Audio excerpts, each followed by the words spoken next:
All right, we back with another video.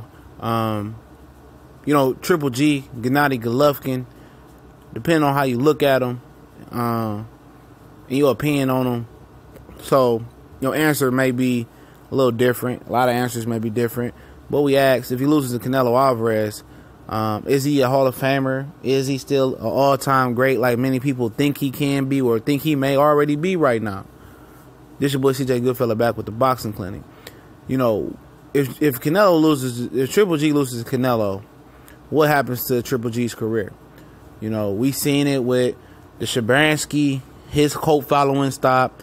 Sergey Kovalev fans went under the sea. Lucas Matisse fans, diminished away. He still have a fan, but all that battle cry, that machine shit went away. The Provodnikov people went away. And we see it happen again and again, And, what's going to be the status of Gennady Golovkin if he loses to Canelo Alvarez, especially if he get dog walked? Right now, I don't have him as an all-time great. I don't have him as a Hall of Famer right now. And a lot of people know where I stand on that. And a lot of people get mad, and they try to say, well, he beat this guy. He ain't beat nobody. Danny Jacobs is a guy that was already stopped. Kell Brook was a welterweight. David Lemieux was a guy that had been stopped a few times. Willie Monroe had just won the 154-pound Boxino tournament. Dominic Wade, self-explanatory. Adamo, Ishida, Martin Murray was a solid victory. You can go on. Marco Rubio, he was already beaten before. Gabriel Rosado, Stepping Stone, Curtis Stevens, he was nothing special. Talked his way in the fight, wasn't even ranked in the top 15 until they paid for him to get ranked. So I'm not impressed by his body of work at all, but I'm impressed by his skill level. But this fight makes him legit, in my opinion. This fight makes him legit. And if he beats Canelo in impressive fashion, he's on his way to everything he wants and more. This is the gateway to him becoming a bigger star.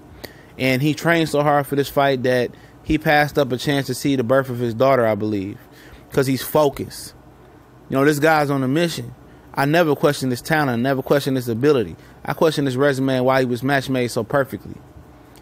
If you feel a guy is ready, you let him off the leash. You let him go fight whoever. And you see the guys who they let go fight whoever, and the guys who they match made perfectly with. And a lot of fans can't see the guys who are match made with certain guys.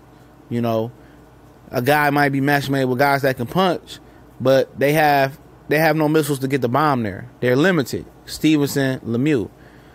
You might have guys that's, solid fighters like Martin Murray, big, physical, strong guy, but no one attribute stands out. It's nothing special about him.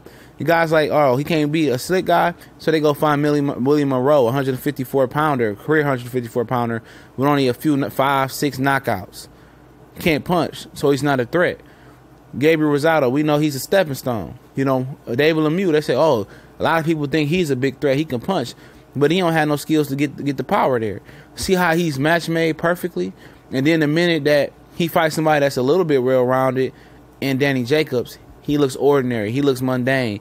He looks boring. He has no pizzazz in his attack. And, that's not by design, and that's not, I said it is by design. That's not just by coincidence. And that's the type of stuff I look at towards certain boxers. How are they match made? And he was his matches was made for him. Match made in heaven.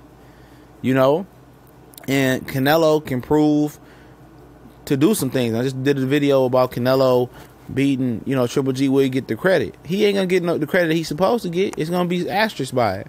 But if Golovkin beats Canelo, he's the next best thing since Wonder Bread. Real shit.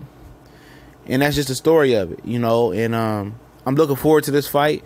I'm covering it. I'm doing videos on it every day. I've been doing videos on it damn near on more than a weekly basis. I've been pumping this fight up, and this is the biggest fight, the most anticipated fight of the year, and I pray that it delivers. I hear clubs, doing fight parties for this fight. And if they're doing fight parties in the hood for this fight, they done made it. And I just look forward to both of these competitors putting on the line, and I hope nobody quits or something that permanently marks their career as a quitter or as a dirty fighter, or I just hope it's a clean fight. I hope it ain't a parachute man flying in the damn arena or, you know, a fight break out. I hope it's nothing to take away from this fight. It surely won't be anything for an undercard to take away from this fight for sure. Like I said, the start time is 11 p.m. for this fight, Eastern Standard Time, 8 Pacific Standard Time. The card starts at 8 p.m. Eastern Standard Time and 5 p.m. Eastern Standard Time. They want to get this over with, so we'll see. But we gonna.